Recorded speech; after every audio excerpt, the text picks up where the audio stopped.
Bwana Yesu asifiwe. Namshukuru Bwana kwa kutengeneza nafasi kama hii. Naitwa mchungaji Isaiah Goro, natoka na Nairobi Kayole. Na wasalimu katika jina lake Bwana Yesu Kristo kwa Bwana kutengeneza nafasi kama hii, fursa kama hii. Lakini kabla hatujaanza neno lolote, wacha kwanza tuombe na tumwambie Bwana asante kwa sababu ya fursa kama hii. Jina lako linaitwa Ebeneza, Mungu wa utukufu. Jina lako lihimidiwe Bwana kwa kutengeneza nafasi kama hii. Tunakuinua sababu ni Bwana. Wacha uwezo wako na uwepo wako uonekane Jehova. Katika jina la Yesu aliye Bwana mkombozi wetu tumebariki, amen. Mpendwa, nena kunena nawe kuhusu mifupa mikavu. Mifupa iliyokauka. Mifupa ambayo haina ladha.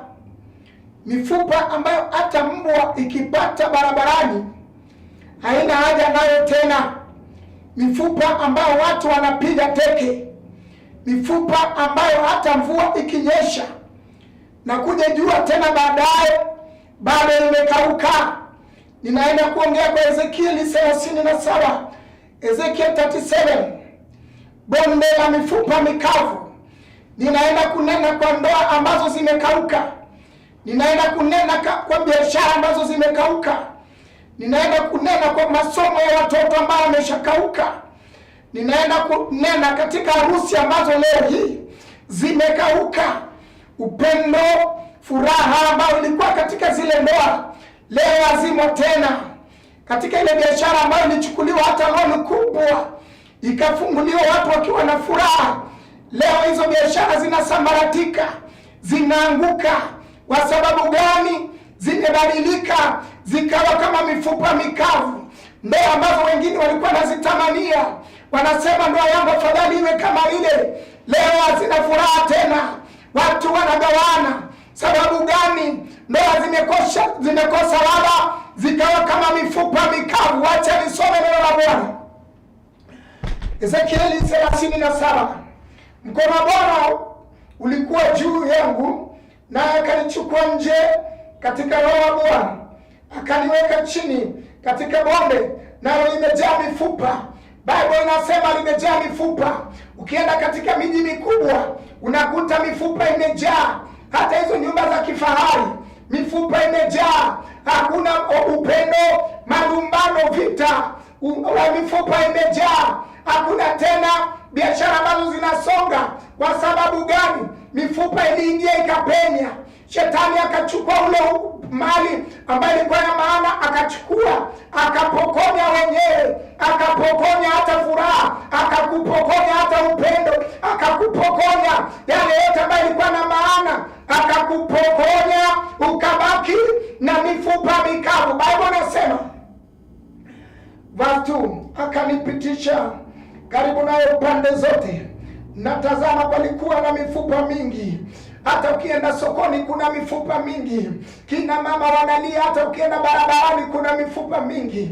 Watu wanalia, hata ukienda hata unapotembea unakuta wanaume wanalia, sababu kila kitu kimegeuka kikawa kama ni mfupa. Watu wanapoongea, wanapopiga gumzo, unasikia kila mmoja analia. Lakini wacha nikwambie, imeandikwa katika kitabu cha Isaiah 22 verse 25 ya kwamba leo hii mimi Mwenyezi Mungu nitang'oa yale yote ambayo yameshindiliwa katika maisha yako. Mwambie Jehova leo hii, hata kama chochote ambacho nimekuwa nikifanya imegeuka kama mfupa, lakini Bwana una uwezo wa kung'oa yale yote ambayo shetani ameleta na akashindilia katika ndoa yangu, katika maisha yangu, hata kwa watoto wangu. Leo hii Bwana atayang'oa. Tunaye Simba wa Yuda ambaye ana uwezo wa kung'oa. Imeandikwa katika Revelation 3:8 ya kwamba mimi Mwenyezi Mungu nimeshaweka mlango mbele yako, ambaye hakuna hata mwanadamu yeyote ambaye atakayefunga. Leo hata kama wamesema itageuka kama mfupa, sisi tunasema Jehova ameshaweka mlango, itafunguliwa huo mlango. Hakuna yeyote yule ametoka north, south ama east hatafunga. Tunasema tunaye Simba wa Yuda ambaye Bible inasema katika the book of Proverbs 30 verse 30 ya kwamba cha kwanza, yeye ni simba huyu ambaye tunanena juu yake. Yeye ni simba huyu ambaye tunasema atakuinua. Yeye ni simba, akinguruma biashara itanoga, itainuka. Yeye ni simba, akiinuka na kunguruma ndoa itasimama. Yeye ni simba. Jina lako lipewe sifa. Biblia inasema katika Wakolosai 2 mstari wa 14 ya kwamba aliyavuta yale yote yaliyoandikwa. Dada yangu, hata kama iliandikwa ndoa yako itasambaratika, inua mikono na useme ya kwamba haitasambaratika, sababu Bwana amesema ya kwamba alivuta yale yote yaliyoandikwa. Imeandikwa katika the book of Nahum 1:13 ya kwamba hiyo minyororo yote atayavunja vunja. Imeandikwa katika the book of Jeremiah 40:4 ya kwamba leo mwana Jeremiah, ninatoa hizo minyororo katika mikono yako. Hiyo minyororo ambayo imefanya ndoa isimami, biashara isongi, kila mara ni magonjwa, leo hii nyororo hiyo inatolewa katika jina lake Bwana Yesu Kristo. Msalabani akasema, njooni nyote mlio na mizigo mizito, nami nitawapumzisha. Leo atakupumzisha. Imeandikwa katika the book of Jeremiah 30:8 kwamba leo nitavunja yale yote ambayo mmetwishwa katika mabega zenu. Leo tunazivunja. Imeandikwa katika the book of Psalms 81:6 kwamba leo nitatoa uteo wa dhiki na shida ambazo umetwishwa na mashetani, ambazo umetwishwa hata wakati fulani. Pengine ukilala uliwekewa hizo mizigo, pengine ukisoma uliwekewa hizo mizigo, pengine ukiwa college uliwekewa hizo mizigo, lakini tumeleta neno la tumaini kwambia kwamba tunaye Simba wa Yuda ambaye atakutolea hizo mizigo. Yeye ana uwezo wa kuzitoa siku ya leo. Nina imani atakutolea. Nani akataya kubali? Akishasema ndio, hakuna yule atakayesema la. Akikuinua, kuna atakaye kushusha. Akikubariki, kuna yule atakaye kulaani. Mwambie asante Jehova, sababu ninakukuinua jioni ya leo. Inua baraka za Bwana inaenda kukuinua. Biashara inainuka, ndoa inainuka, masomo watoto inainuka. Sema Bwana nakuinua. The book of Matthew 15:13 Bible inasema kwamba chochote ambacho Bwana hakupanda kitang'olewa. Kile ambacho kinafanya ndoa yako inasambaratika, leo tunaking'oa. Kile kinafanya biashara hainogi, tunaking'oa. Haijalishi walienda hata mpaka chini kwenye bahari wakaenda kuongea na mizimu, tunasema waende huko chini. Hata wakienda chini, Simba wa Yuda akienda chini, akiwa ndani ya maji, anaitwa maji ya uzima. Simba wa Yuda, Yesu wetu akienda katikati ya miti, anaitwa mti wa uzima. Hata waende juu ya miamba na wasimame juu ya miamba, hapo Yesu wetu atafika. Na akifika katikati ya miamba, ataitwa mwamba wa uzima.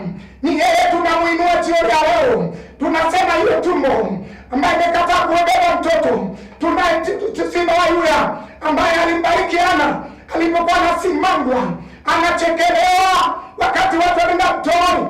Ni jina la Ana. Watu wanapoenda kusiaga, ni jina la Ana. Wakati wa Bwana ulipofika, Ana akabeba mtoto mko miguuni mwake. Ninasema kwamba furaha inarudi kwa hiyo nyumba ambao watu wamechekelea. Furaha inarudi. Kama aliyepatia Ana, haijachelewa. Hata wewe, it is never too late without Jehovah. Without God, it is never too late. Atakutendea. Alitendea Sarai, akampa jina jipya, akaitwa sana mama mataifa. Mwambie Jehova, hata kama umechelewa, lakini hautakoma kuja kwangu. Hautakoma kuja katika biashara yako. Hautakoma kuja katika nyumba yangu na kuleta amani. Imeandikwa katika Jeremiah 23:29 kwamba neno langu mimi Mwenyezi Mungu, neno langu ni moto, neno langu ni nyundo. Mwambie Bwana hilo neno ambalo ni moto, siku ya leo ikachome kila nira, kila nguvu za giza. Mwambie Jehova leo kwamba nyundo yako ikapasua miamba ambayo imesimama mbele yako.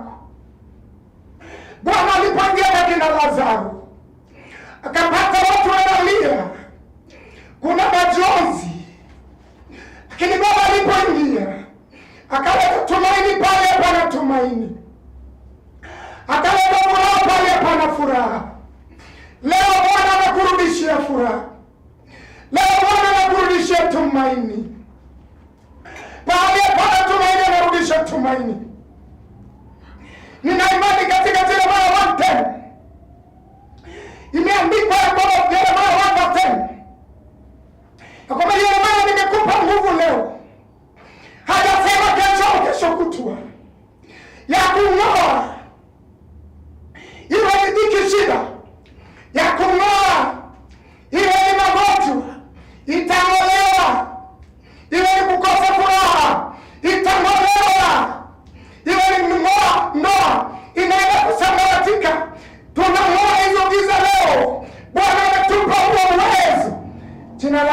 apewe sifa.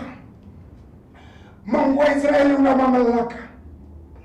Imeandikwa katika Zaburi 40 mstari wa 2 ya kwamba alining'oa nikiwa katika ndani ya kidimbwi ambayo inanuka uvundo, ambao katika tope, ambao hapo kwa hiyo tope kuna shida, lakini Bwana anaweza kukunong'oa pale, akakupa jina jipya. Vile alimpa Yakobo jina jipya, hajachelewa nao akupe jina jipya. Vile alimpa Yusufu jina jipya, hajachelewa akupe jina jipya. Vile alipatia Musa jina jipya, mtoto yatima, Bwana akamtengeneza akawa malkia, akawa queen. Hata na wewe dada yangu, usife moyo. Wakati wako ni leo, wakati wako ni sasa. Bwana anakubadilisha jina. Inuliwa simba wa Yuda. Isaiah 54:17 inasema, no weapon fashioned against you shall prosper. No weapon fashioned against me shall prosper. Say not to no weapon fashioned against my children shall prosper. No weapon fashioned against my husband shall prosper. No weapon fashioned against my wife shall prosper. No weapon fashioned against my business shall prosper. Sababu tunaye simba wa Yuda. Akasema katika Isaiah 45, nimeshashikilia kuruhusu mkono wa kuume, nitayatandaza milima iliyosimama mbele yako. Leo tunaye simba wa Yuda. Hatatandaza milima ya magonjwa, hatatandaza milima ya kukosa furaha, hatatandaza milima ambayo inafanya biashara isongi. Huyu ni Jehova ambaye anaweza. Katika kitabu cha Yohana 5 kuna kijana, kuna mwanamume ameketi pale miaka 38. Kama kuna jua linamchomea pale, kama kuna mvua ananyeshewa pale, kama kuna baridi anapigwa pale. Alipokutana na simba wa Yuda ambaye anarudisha tumaini, akamwambia nikutendee nini? Akasema, Bwana, mimi sina mtu wa kuniweka pale kwenye kidimbwi, hata kama ina matao na birika, lakini mimi sina. Leo tunasema simba wa Yuda ameshakuja. Mwambie Jehova, nimeinua mikono, unaenda kunitoa kwenye shida ya dhiki. Hata kama nimekuwa hapa miaka ngapi, nikawa kama mfupa mkavu, Baba leo unaning'oa kwenye hizi dhiki, unaning'oa. Imeandikwa katika kitabu cha Psalms 30:11 ya kwamba nishakutolea nguo za aibu, nguo za fedheha, nguo za kuchekelewa. Mwambie Jehova, asante, nitolee nguo za kuchekelewa, nitolee nguo, nivishe kilemba cha kuheshimika, nipe jina jipya la kuheshimika, nipe jina jipya na nifungulie milango, sababu ukifungua kuna wakufunga, kisema ndio kuna wakusema la. Huyo ni Jehova Jireh. Nina imani atakutendea. Yakobo katoka kwao akiwa na kijiti peke yake, akifika kwa Labani akawekwa mjakazi. Baada ya miaka 7 akitaka kupewa kile ambacho alikuwa anataka, akabadilishiwa, akapewa kingine. Nikwambie leo, yale unahitaji, hakuna shetani, hakuna mchawi, hakuna mganga, hakuna mizimu ambayo itabadilisha. Bwana ameshasema, njooni nyote mlio na mizigo mizito, nami nitawapumzisha. Leo hii njoo na huo mzigo wa kansa, njoo na huo mzigo wa kukosa kazi, njoo na huo mzigo. Beba makaratasi yako mbele zako, mwambie Jehova, haya makaratasi hata kama yamekuwa kama mifupa mikavu,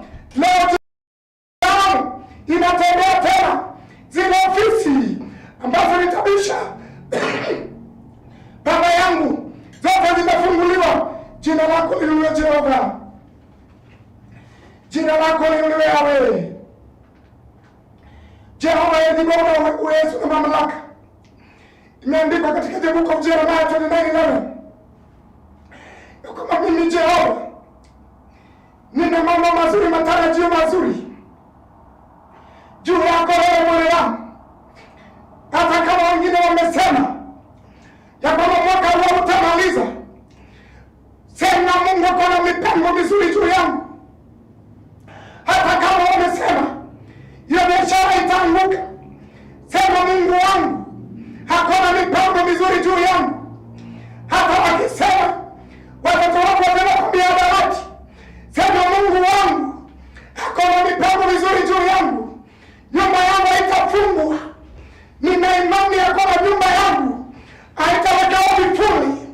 Nina heshima wa Yuda ambaye amesema yeye ni mwanzo na mwisho. Yeye ni mwanzo wa zamani. Yeye ni mwanzo wa furaha. Yeye ni mwisho wa shida. Shida zikija, Jehova yuko. Atakuinua, atakuinua, akupandishe cheo, akupandishe ngazi. Wale wote ambao walikuwa wanasema uwezi, watakupigia saluti. Vile Yusufu alipigiwa saluti akitoka kwenye gereza, amevaa kunguru.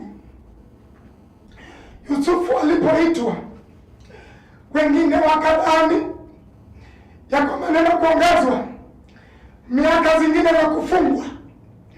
Kumbe Jehova anajua kesho yako, sio mwanadamu. Jehova anajua kesho yako, anajua hatima yako, anajua jina lako.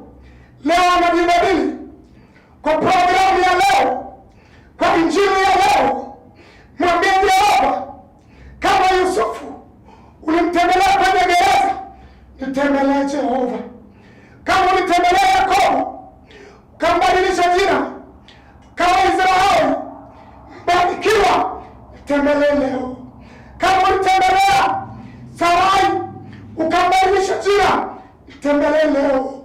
Kama ulitembelea Hana ukampa mtoto Nabii Samueli, nitembelee leo.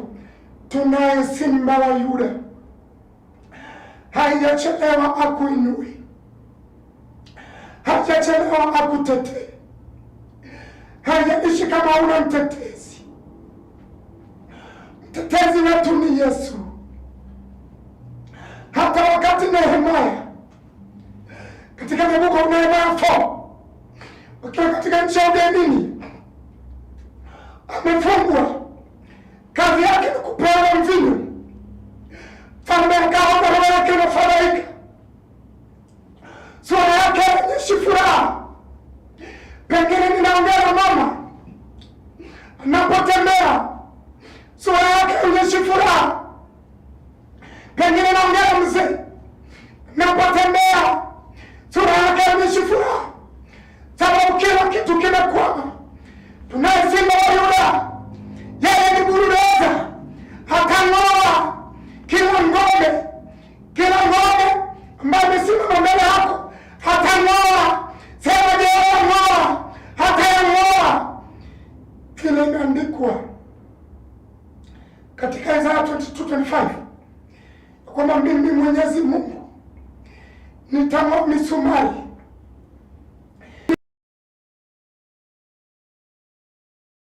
kwa nguvu, na yale yote ambayo yaliwekwa kwenye msumari, iwe ni magonjwa, iwe ni kuitwa tasa, iwe ni kuitwa total joblessness, wewe ni total mviringo. Tunaye Yesu ambaye anapeana kazi. Kama Yusufu ametolewa kwa jela kwenye gereza na akapewa kazi, bado hajachelewa. Bwana kupe tumaini na kupe hiyo kazi. Kama Jehova alimpatia Ruth ambaye alikuwa anaketi nyumba ya watu wakishachukua vitu vizuri, Ruth yuko nyuma, lakini Jehova akambadilisha jina, akamweka mke wa mwenye hiyo shamba. Bado haijachelewa, bado haijachelewa, bado haijachelewa. ili Jehova akatibue maji na mgonjwa akapone. Kama yule mgonjwa alipona baada ya miaka 38, shikilia pale panapokuuma. Tunaenda kuomba kwa tumaini, kama ni mrehemu huyu kijana ambaye alikuwa katika nchi ya Gerasi miaka na vikaka, akijikata mabao alipokutana na Jehova, alipokutana na Kristo, Bwana akafungua. Sema leo ninafunguliwa, sibaki kwenye hili gereza la kufungiwa. Ninakataa kwa nyuma, sababu Bwana amesema we are not the tail but the head. Wewe ni kichwa, wewe sio mkia. Kwa masomo yako wewe ni kichwa, wewe sio mkia. Kwa biashara yako wewe ni kichwa, wewe sio mkia. Ndoa yako watu wanatizama, waone upendo, waone furaha. Jina lako liinuliwe Jehova, jina lako liinuliwe Yahweh. Baba, tizama huyu mama ambaye analia, tizama huyu dada ambaye analia, tizama huyu ndugu ambaye analia. Baba, mrudishie tumaini pahali hapana tumaini. Baba, rudisha tumaini pahali hapana furaha. Baba, rudisha furaha. Kama ulinge kwa kina Lazaro, dada zake wakilia, Lazaro ashanuka, watu wakaamini ya kwamba Lazaro hawezi kuinuka tena, kwa sababu ya rehema na neema za Bwana. Lazaro akainuka. Leo hiyo biashara na itabiria itainuka, na tabiria hiyo ndoa itasimama, na tabiria hiyo kazi itapatikana, na tabiri ugonjwa utaondoka, na tabiri hiyo kwamba ambayo unapangilia kwenda kujenga itatimilika. Jina lako litawale Jehova. Nina imani Mungu wa Israeli unaenda kuinua watu wako. Mungu wa amani unaenda kutenda. Jina lako linaenda kuinuliwa. Mwambie Baba shida zako sasa. Njoo mbele za Jehova sasa. Tunaenda kuomba na dada fulani, wacha tuombe na ndugu fulani. Mimi ambaye ninahubiri leo, kuna wakati nikiishi Nairobi hii nilishindwa kulipa rent. Mama yangu akatoka nyumbani akapata jirani yangu mwenye ploti akaweka ni mbuzi, wanipigia kelele nihame. Nilishindwa kuhama juu sina hela, nilikuwa mfupa mkavu. Kinisimba yule mwenye kurudisha tumaini akanirudisha tumaini. Leo nimekuja kukutabiria kwamba inawezekana hata kwako leo, inawezekana. Jehova akuinue, Jehova akupe jina jipya, Jehova akuponye. Hiyo ndoa Bwana aiponye, airudishe furaha. Hiyo biashara Baba iguse, akainue tena. Hiyo kazi ikapatikana tena. Ninakuinua Jehova, Baba una uwezo. Ninarudi kusema imeandikwa katika Mathayo 15 mstari wa 13 kwamba chochote ambacho Bwana hakupanda kitang'olewa. Leo tunang'oa aibu ambayo shetani analazimisha katika nyumba yako. Leo tunang'oa kukosa kazi. Leo tunang'oa kukosa furaha. Leo tunang'oa nguvu za magonjwa. Leo tunang'oa hizo dhiki ambazo zinafanya nyumba yako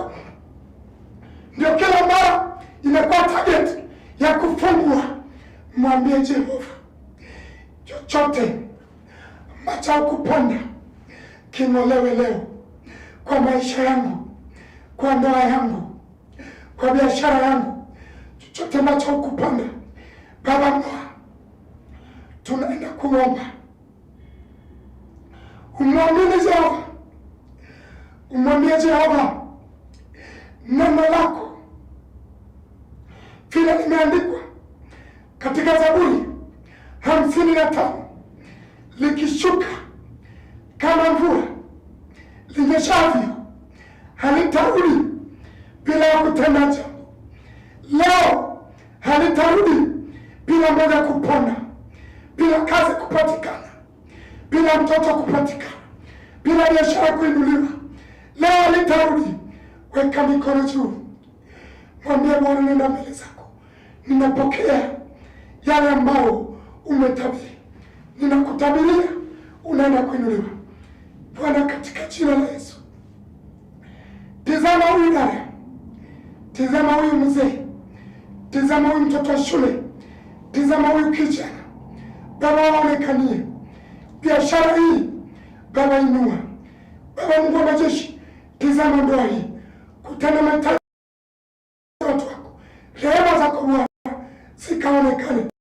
Na ni katika jina la Yesu aliye Bwana mkombozi wetu tumepata kumwona kwa mimi. Amen.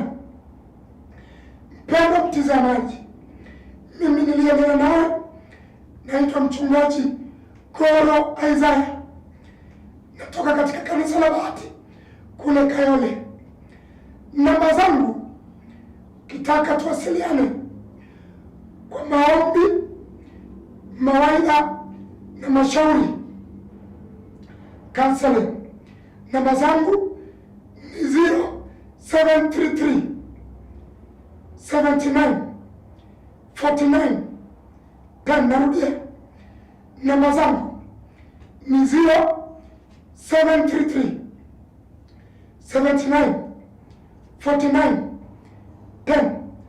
Namba zangu zingine ni 07 1007 70 53 76. Narudia, 07 70 53